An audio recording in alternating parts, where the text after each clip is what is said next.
Audiolibros. Biblioteca virtual. Lecturas alternativas. Folleto, La burbuja. Sexo adictos anónimos. Este folleto es una poderosa metáfora que describe la experiencia de los adictos sexuales. Representa nuestra obsesión y compulsiones adictivas, aislándonos del mundo real. Aunque nos ofrece una sensación de liberación y simplicidad, también nos mantiene prisioneros de la adicción. Si estás buscando respuestas y apoyo, te invitamos a explorar el folleto y dar el primer paso hacia una vida plena y libre de adicciones. Imagínate a un niño pequeño metiendo una varita de plástico en una solución de jabón y soplando burbujas. El niño lo sigue haciendo una y otra vez, y eventualmente sopla por tanto tiempo y tan fuerte que surge una burbuja gigante que envuelve al niño. Esta es una imagen poderosa para expresar lo que nos sucede como adictos sexuales. Ser impactado por la obsesión de actuar es como estar atrapado dentro de la burbuja. Somos impotentes y somos llevados por el poder sobrecogedor de nuestras compulsiones. En las garras de nuestra adicción, vemos el mundo exterior a través de una pared transparente, pero no podemos comunicarnos con él de una forma realista porque la pared nos separa. Soplábamos la burbuja durante esos momentos cuando nuestras mentes estaban preocupadas con fantasías y pensamientos adictivos. Crecía a su máximo cuando avanzábamos hasta actuar en nuestros niveles sexuales. Y se reventaba solo cuando los rituales terminaban en algún tipo de clímax. El exhibicionista que se pasaba las horas conduciendo su automóvil buscando a sus víctimas estaba completamente inmerso en la burbuja. El voyerista que esperaba afuera de una ventana con la esperanza de ver un cuerpo desnudo, el adicto que conocía a alguien y terminaba rápidamente en la cama con esta persona o que se apresuraba hacia una galería comercial para esconderse en cubículos pequeños y gastar monedas en ver películas pornográficas. Todos estos adictos estaban indefensos ante el dominio de la burbuja.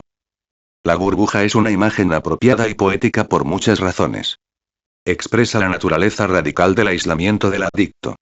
Cuando nos encontramos actuando en la burbuja, existíamos en un mundo secreto de nuestra propia creación, en donde buscábamos placer y emociones fuertes. Desafortunadamente, este también era un mundo de vergüenza y culpa, aunque estos sentimientos no nos golpeaban hasta que reventaba la burbuja y volvíamos a entrar al mundo real. En adicción activa, nos preparábamos entonces a volver a crear la burbuja para no tener que vivir con los sentimientos de vergüenza, y por lo tanto estábamos como prisioneros aislados dentro del ciclo adictivo. La burbuja también es una imagen apropiada para expresar la sensación de liberación que generalmente sentíamos cuando actuábamos, como si flotásemos sobre todas las responsabilidades agobiantes de la vida normal. La vida parecía tan simple, tan simétrica y unificada como la burbuja, porque todas las realidades tan grandes y abrumadoras de la vida se veían reducidas a un solo propósito. Nuestra vida tenía un solo sentido durante esas horas que pasábamos en la burbuja. Todos los pensamientos y sentimientos se expresaban solo en relación a ese único propósito. La vida era inmensamente sencilla en la burbuja. La vida también era segura en la burbuja, como si fuera un vientre. Irónicamente, la pared de la burbuja que nos rodeaba en realidad nos parecía protectora, aun cuando nos llevaba a un gran peligro, porque nosotros creíamos que mientras nos mantuviéramos en nuestro propio mundo aislado nada en realidad nos podía tocar. Esto no quiere decir que en la burbuja nunca experimentábamos miedo. Al contrario, el miedo a la policía, el miedo a ser descubierto por el cónyuge, el miedo a las enfermedades, todos estos miedos se sentían en la burbuja.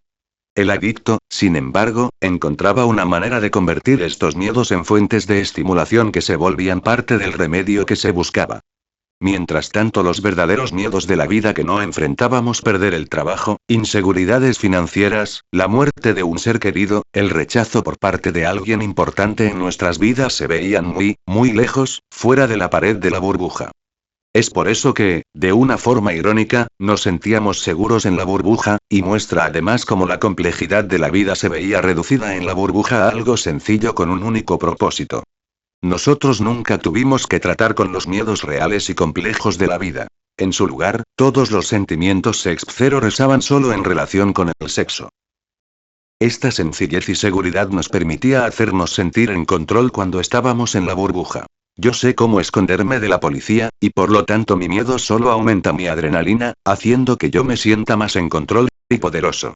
Para poder actuar con los problemas de la vida a menudo recurríamos a la actuación para poder sentir esta sencillez, seguridad y control reconfortantes que nos daba el estar dentro de la burbuja. La burbuja también es una imagen apropiada para la actuación porque expresa la ironía de que en esta liberación de las realidades de la vida, en realidad nos encontrábamos atrapados. Nosotros podíamos haber sentido que estábamos volando hacia Marte, pero en realidad estábamos atrapados, envueltos en una burbuja que nos hacía sentir en libertad total para ir a cualquier lugar y hacer cualquier cosa.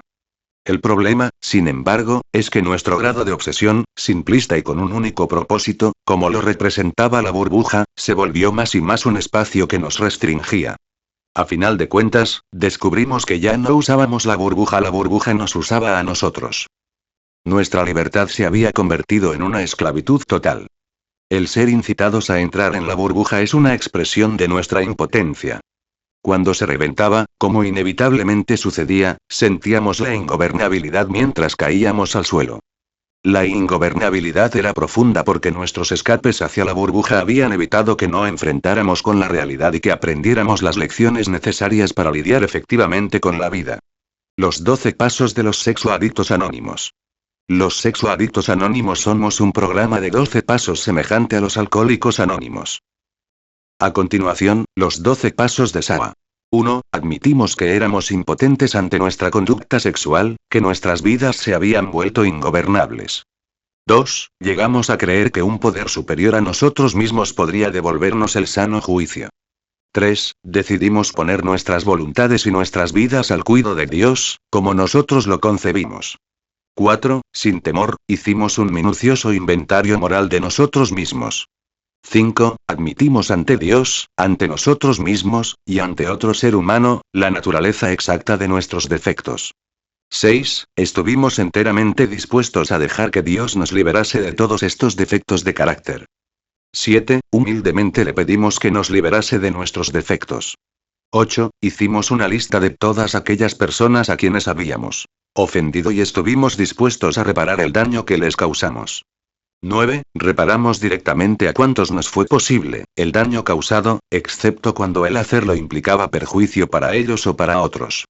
10. Continuamos haciendo nuestro inventario personal y cuando nos equivocábamos lo admitíamos inmediatamente.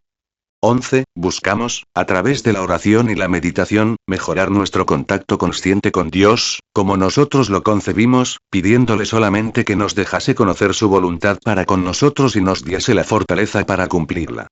12. Habiendo obtenido un despertar espiritual como el resultado de estos pasos, tratamos de llevar este mensaje a otros adictos sexuales y de practicar estos principios en todos nuestros asuntos. Las 12 tradiciones de Sawa.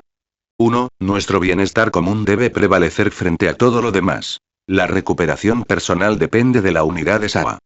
2. Para el propósito de nuestro grupo, solo existe una autoridad suprema. Un Dios bondadoso tal como se manifiesta en la conciencia de nuestro grupo.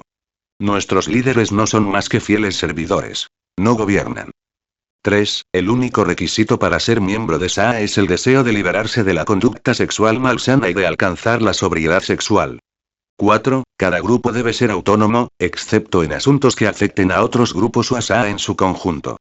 5. Cada grupo tiene un solo objetivo prioritario. Transmitir su mensaje a los adictos sexuales que aún sufren.